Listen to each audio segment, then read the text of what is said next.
పార్వతీపురం మన్యం జిల్లా సీతానగరం మండల కేంద్రంలో అగ్ని ప్రమాదం సంభవించి 2 గ్యాస్ సిలిండర్లు పేలాయి.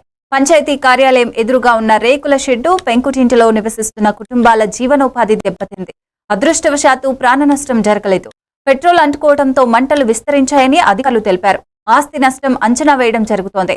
స్థానికులు అగ్నిమాపక సిబ్బందితో కలిసి మంటలను అదుపులోకి తెచ్చారు.